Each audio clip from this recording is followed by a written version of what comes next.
Hello everybody, Marcus again here. In this video we are going to look about how you can use the green screen for your video in Filmora. And let's go. So all you have to do, it's pretty easy.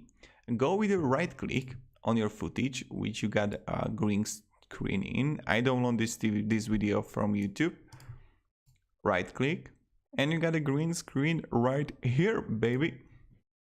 Here we go. And now we got it. Look at that. But don't leave because we need to play around it.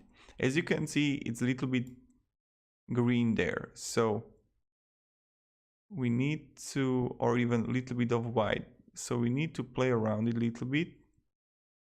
So this is good. Let's tolerance.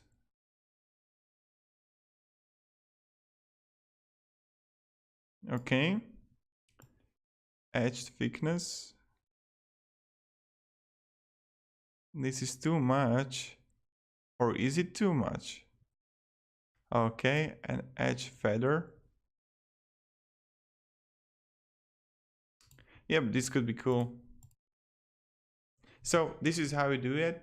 You can also change the color if you want. And if you like this video, write in the comments what do you want to learn also from Filmora, and I would be pretty happy to help you.